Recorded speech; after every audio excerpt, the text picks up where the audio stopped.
Hello, and this is Dan Baldwin 2008 on YouTube.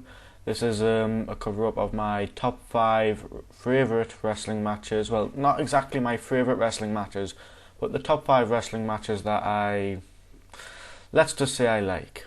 And the first wrestling match that I would have to say will be the Royal Rumble 1994.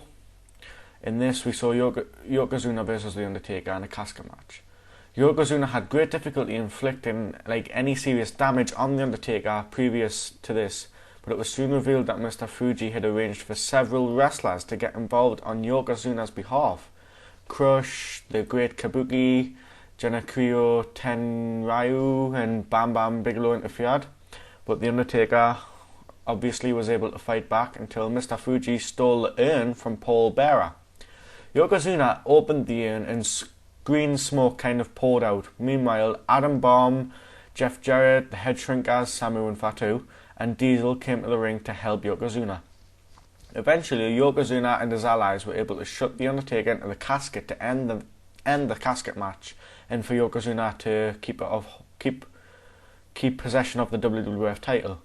Locked in the casket and pushed down to the aisle, smoke kind of started coming out of the casket down the sides and the bottom. The Undertaker appeared on the video screen, the Titantron, at the end of the aisle, vowing to return. The casket was shown exploding onto the screen, and obviously the casket did not explode into the arena, which would put the safety of the fans. And after the explosion was shown, a person resembling The Undertaker was seen rising up to the ceiling of the Civic Centre where the Royal Rumble was held. This role is rumoured to have been played by an actor named Marty Jannetty. Next we will have WrestleMania 10. This match would be the ladder match between the Intercontinental belts belonging to Razor Ramon and Shawn Michaels, who were both hanging above the ring. And the first wrestler to use a ladder to reach both belts would be declared the winner. Ramon began the match by chokeslamming Shawn Michaels, but then Michaels recovered, however, and performed a neckbreaker on Razor Ramon. Michaels then threw Ramon out to ringside, where Michaels' bodyguard Diesel clotheslined Ramon. The referee at the time, Earl Hebner, responded by ordering Diesel to return to the dressing rooms. Ramon then pulled up the padding from the concrete floor, but he was later thrown onto it after Michaels reversed Ramon's attempt to perform the Razor's Edge. While Ramon was lying on the floor, Michaels brought the ladder up to the ring and used it to hit Ramon in the stomach, the chest, and I think it was the back. If my memory is right, Michaels tried to retrieve the belts then, but Ramon stopped him from climbing the ladder. Michaels then set the ladder up in the corner of the ring, and right as he performed a splash onto Razor Ramon. Ramon recovered and Irish ripped Michaels into the ladder. Michaels was then hit with the ladder several times, and both men tried to climb up and get the belts. Ramon suplexed Michaels off the ladder and tried to reach the belts. Michael then drop kicked the ladder, which caused Ramon to fall off. And then Shawn Michaels performed Sweet Chin Music with a super kick and a pile driver on Razor Ramon, and then popped the ladder up in the corner of the ring. Michaels climbed the turnbuckles, jumped onto the ladder, and used his weight to push it down across Ramon's chest.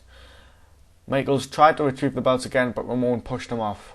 Shawn Michaels fell into the ropes and got tangled up, allowing Razor Ramon to get the belts and win the undisputed Intercontinental Championships. Next we will have WrestleMania 20, Undertaker vs Kane. It was the 10th match of this event in the encounter Undertaker-Kane, which would be the Undertaker's first match since he was buried alive at Survivor Series 2003 due to interference by Kane. The Undertaker made his return under his dead man gimmick, as he was accompanied to the ring by Paul Bearer. The two wrestlers brawled in the beginning of the match until Kane used the chokeslam maneuver on the Undertaker, which caused no effect as Undertaker set up immediately afterwards.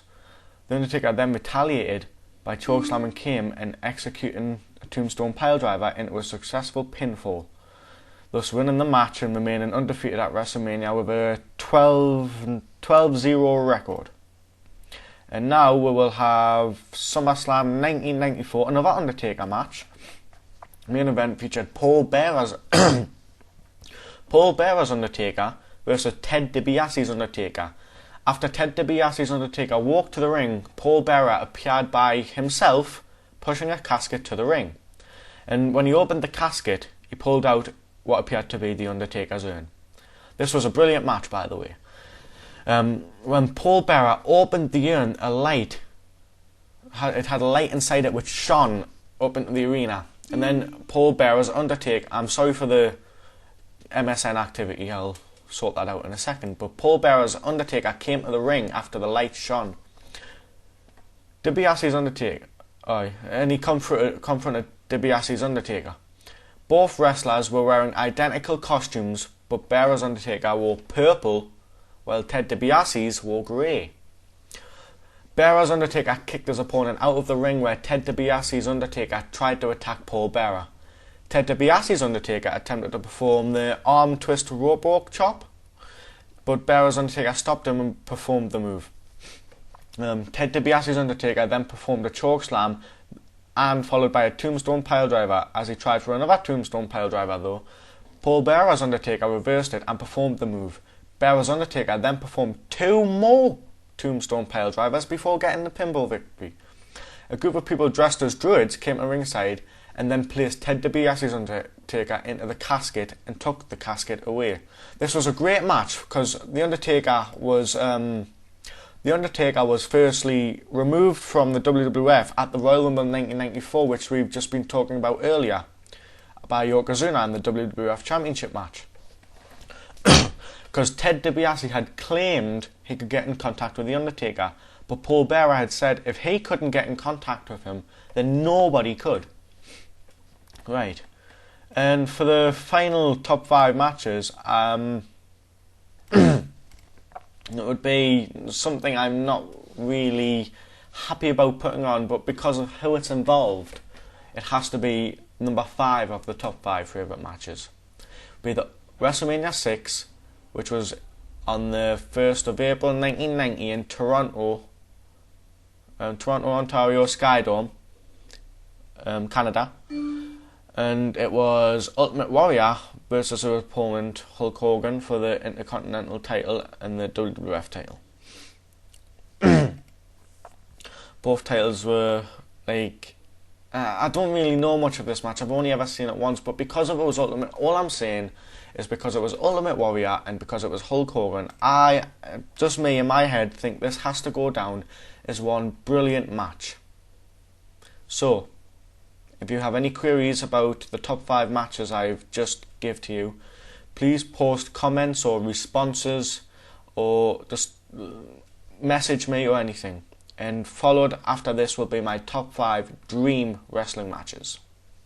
Hello, and right now we're going to have the quick rundown of my top 5, one second, my top 5 dream matches of wrestling. And first we'll have from the WWE would be The Undertaker versus Abyss, coming from TNA. The reason I would really like this match to happen, because The Undertaker, the phenom known worldwide around for sports entertainment, against TNA's biggest, baddest, badass character, Abyss, who could be a bit like Kane, with the mask and the evil and stuff like that. It would just be a really, really good dream match to happen.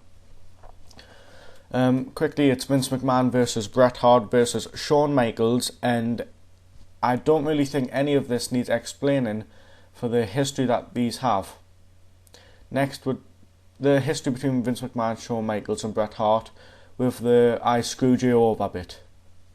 Because everyone knows that Vince McMahon screwed Bret Hart over, and he's also tried to screw Shawn Michaels over. Next would be Hulk Hogan versus Stone Cold Steve Austin. Now, if you've ever watched WrestleMania 22 or 23, the Hall of Fame, when 23, the Hall of Fame, when Jim Ross is inducted by Stone Cold Steve Austin, all the fans are shouting is for Hulk Hogan, one more match with Austin. Hogan, Austin.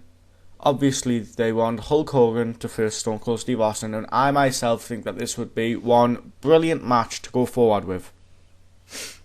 Next would have to be Kane versus Giant Gonzalez. And the reason I do this, I would have this match because Giant Gonzalez was probably the biggest, baddest wrestler to grace sports entertainment. He was about I'd even go so far as to say like 8 foot tall, and Kane being one of the tallest and baddest, badass, evil, manipulative, miscellaneous wrestlers of all, would go really well against Giant Gonzalez. And in the end, who knows? In the end, maybe I'd have to say a draw, because they're both equally as badass as each other. They're equally as evil, equally as manipulative, and overall it would just be a really, really, really great match to go ahead with. And this has been my top 5 dream matches, and before was my top 5 ever wrestling matches that I've liked. And join me next time. This has been Dan Baldwin 2008 for YouTube.